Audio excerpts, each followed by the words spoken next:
Pemirsa, selamat berjumpa kembali. Gerakan Karo Bukan Batak atau KBB sudah dikumandangkan. Dua kelompok masyarakat pun muncul. Pertama, kelompok yang pro KBB dan kedua, kelompok yang kontra KBB. Berbagai argumen dikemukakan untuk mendukung keyakinan masing-masing. Demikian pula kelompok yang pro KBB juga mengemukakan berbagai argumen untuk mendukung gerakan mereka.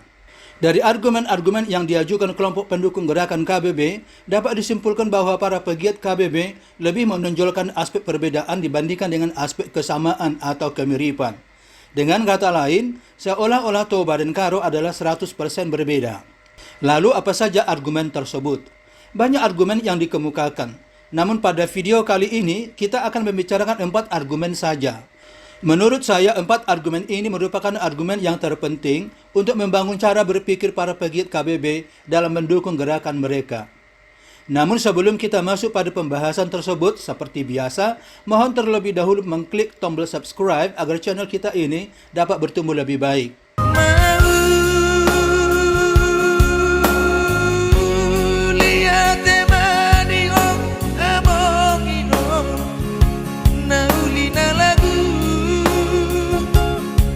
Baiklah pemirsa, ini dia 4 argumen yang dikemukakan pegiat gerakan KBB untuk mendukung gerakan mereka. Argumen pertama adalah legenda si Karo dari India Selatan. Menurut pegiat gerakan KBB, leluhur orang Karo adalah si Karo dari India Selatan. Dengan demikian si Raja Batak dari Pusuk Buhit bukan leluhur Karo. Namun kalau kita baca secara lengkap cerita si Karo ini, yang dimulai dari adanya niat seorang raja dari seberang sana untuk mencari tempat yang baru untuk mengembangkan kerajaannya, hingga si Karo ini memiliki keturunan di tanah Karo, nampaknya cerita ini tidak kalah mitosnya dengan cerita si Raja Batak dari Pusuk Buhit. Argumen yang kedua adalah DNA. Para pegiat gerakan KBB mengemukakan bahwa DNA orang Karo dan orang Toba tidak identik. Artinya Karo dan Toba tidak berasal dari leluhur yang sama. Namun harus kita pahami bahwa DNA tidak pernah 100% sama. Dengan kata lain, masih ada kemungkinan 2 orang atau 2 kelompok memiliki kemiripan satu sama lain, meskipun DNA mereka tidak identik. Orang yang kembar identik sekalipun tidak pernah 100% sama, meskipun nyata-nyata mereka berdua lahir dari orang tua yang sama, ayahnya sama, ibunya pun sama. Argumen yang ketiga adalah bahasa. Para pegiat gerakan KBB mengemukakan bahwa bahasa Karo dan bahasa Toba sangatlah jauh berbeda. Ucapan salamnya saja sangat berbeda. Orang Toba memberi salam dengan kata horas, sementara orang Karo mengucapkan kata mejua-jua.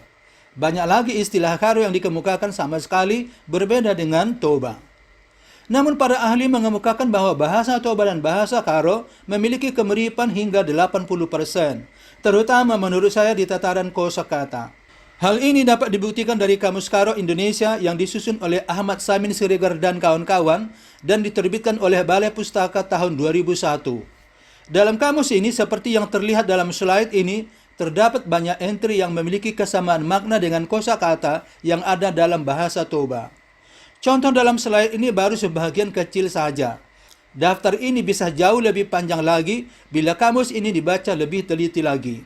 Ini artinya bahasa Karo dan bahasa Toba adalah 2 bahasa yang berkerabat atau serumpun. Bahkan Uli Kozok, seorang ahli filologi kelahiran Jerman, mengemukakan bahwa bahasa Karo dan bahasa Toba di zaman lampau memiliki relasi yang baik. Lebih jauh, para pakar membagi bahasa Batak ke dalam 2 cabang, yakni cabang utara dan cabang selatan. Bahasa Karo bersama alas Kluet, Singkil, dan Dairi termasuk ke dalam cabang utara. Sedangkan bahasa Toba bersama Simalungun, Angkola, dan Mandailing termasuk ke dalam cabang selatan. Argumen yang keempat adalah sistem kekerabatan. Secara umum, budaya Batak menganut konsep dalihan Natolu dalam sistem kekerabatannya. Memang dalihan Natolu adalah istilah dari Toba. Akan tetapi konsep ini juga ditemukan di Karo. Orang Karo pada awalnya menggunakan istilah dalikan sitelu, kemudian berkembang menjadi rakut sitelu. Dalam konsep dalihan Natolu terdapat 3 pihak yang saling berkerabat. Pertama, hula-hula. Hula-hula adalah pihak pemberi perempuan untuk diperistri. Kedua, dongan sabutuha. Dongan sabutuha adalah kerabat satu marga. Ketiga adalah boru. Boru adalah pihak penerima perempuan untuk diperistri. Dalam konsep rakut sitelu juga terdapat 3 pihak yang saling berkerabat. Pertama, kalimbubu. Kalimbubu dalam adat Karo sama artinya dengan hula-hula dalam adat Toba. Kedua, senina atau sembuyak. Senina atau sembuyak dalam adat Karo sama artinya dengan dongan sabutuha dalam adat Toba, yakni kerabat yang semarga. Ketiga, anak beru. Dalam adat Karo, anak beru sama artinya dengan boru dalam adat Toba. Jadi jelas bahwa baik Karo maupun Toba memiliki konsep yang sama dalam sistem kekerabatan, meskipun istilah yang digunakan sedikit berbeda. Memang benar, Raku Sutelu memiliki perbedaan secara operasional dengan Dalihan Natolu. Akan tetapi secara konseptual, keduanya memiliki kemiripan kalau bukan kesamaan. Nah, sekarang bagaimana pendapat Anda? Karo bukan Batak atau Karo adalah Batak? Bila Anda punya pandangan yang berbeda, silakan tulis di kolom komentar.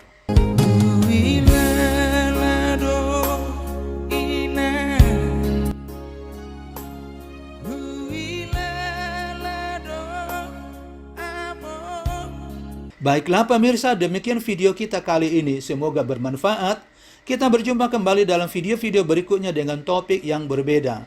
Jika dalam video ini terdapat kesalahan, mohon koreksinya dan silakan tulis komentar Anda di kolom komentar. Jika Anda merasa video ini dapat menambah pengetahuan dan wawasan Anda, silakan like dan share ke teman-teman Anda. Jika Anda ingin agar channel kita ini semakin bertumbuh dengan baik, silakan subscribe. Dan jangan lupa aktifkan lonceng notifikasinya agar Anda mendapat pemberitahuan tentang kehadiran video-video berikutnya. Thank you very much, goodbye and take care.